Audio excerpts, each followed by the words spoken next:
G'day guys, Chris here from Indoors Outdoors with Edgy, and today I'm going to go to the beach this morning.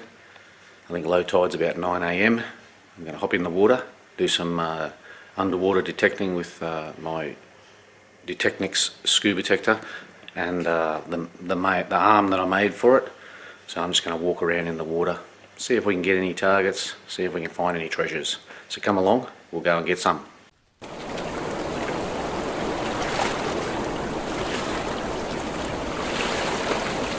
Yeah, righto guys, I was walking along in the water, only in knee-height water, and I saw a little stingray in the water. And I don't know what was going on because he didn't move. He looks happy. He's got a huge smile on his face. I don't know if he's dead or if he just couldn't be bothered, but I could definitely see his shape and I could definitely see his stinger. Yeah, I don't know if he's just last minute, he's survival mode and just not moving. Funny. Alright guys, so we're just getting myself organised. I apologise for this bit of a shambles mess. I'm trying to hold on to my goggles and snorkel and camera all at the same time just to record a bit of the scanning, but I actually got a signal straight away as soon as I put the detector down on the ground, so you can see it beeping away there. So I basically had to start fanning the sand and see what it was. I was very surprised that pretty much straight as soon as I put it down I got a beep.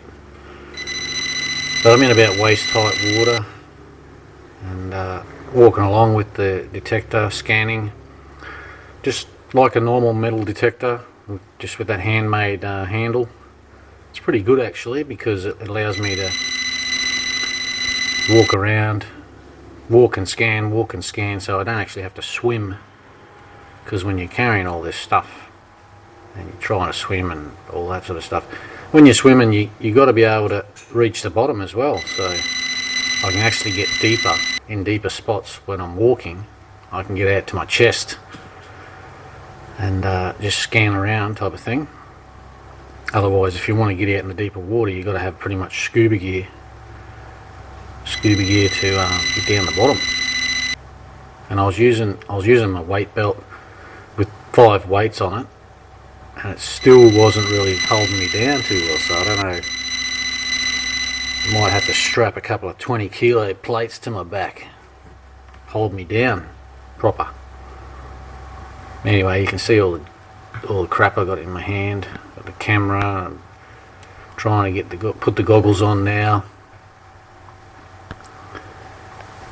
and holding onto the detector. And I got a gumpy arm. My arm's sore if I stretch it or do anything in the wrong direction. It's very sore. Can't do it. And the goggles I'm using are bloody leaking like a sieve, so it fills up with water. I can't see anything. So yeah, it's a bit of a shambles, but anyway, we'll get there. We'll get there in the long run. As long as we find the targets. Oh, look at that, 10-cent piece. It's pretty old. It's been there a while. It's black. Anyway, we found a coin. That's good. Now, alright guys, well, we've got another signal down here now. There is a few rocky patches on this beach, and when you walk out about 20 metres, you're at about waist height, a bit over waist height. There's a few rocky patches, which is good to look in because things obviously get dropped on the rocks, in amongst the rocks. Now, I had a signal here which I was mucking about with for a little while, and I didn't actually get anything. I couldn't actually find it because you had to get all the rocks out of the way, and I just didn't have anything except my fingers and my feet to move the rocks.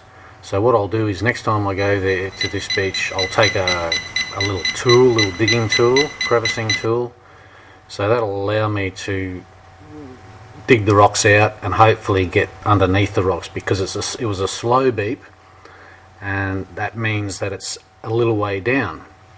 So the faster the beep, the closer it is to the detector. Anyway, so next time I go there, I will take the crevicing tool and I'll hit this spot again, see if we can find what's there. Alright guys, so we've got another signal in the rocks, another area of the rocks, and again I didn't get it because I didn't really have the digging tools to dig the rocks out. And I know it was a little bit deeper than normal because it was beeping slowly, so that means that it's a little way down. So what I'll do next time I go, I'll take a crevicing tool so I can dig them out.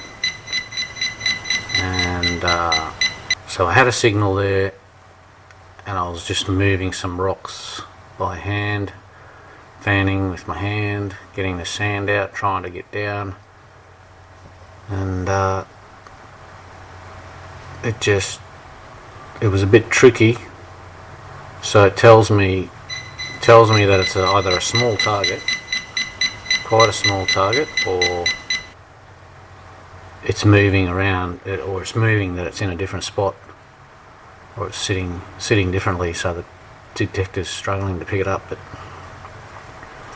in the end I ended up losing the signal, so I'm not sure how that happened, but it could have moved it or whatever, but I lost it. Okay guys, well it's only a short video. I went down this morning to get in the water. I wanted to do some underwater detecting. I was a little bit disappointed with a couple of those signals that I lost, or that I couldn't find, I couldn't get to.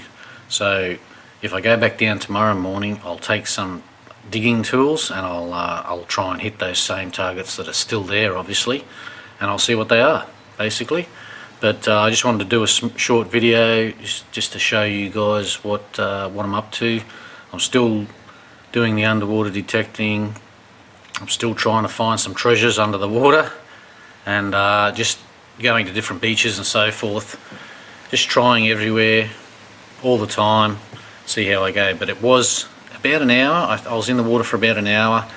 It was quite cold at the end there, and I've only got shorts and like a rashy shirt on. So I'm thinking the next time I hop in, I might actually put the wetsuit on, because it was cold. After the hour, I was cold. I had to get out because I was just freezing. But anyway, I hope you liked it. Obviously, we didn't find heaps of treasures, good stuff, but if I can keep warmer and get out there a bit, I'll try and find some more treasures and see what we can get. But indoors, outdoors with Edgy, I'm Chris. See you on the next hunt.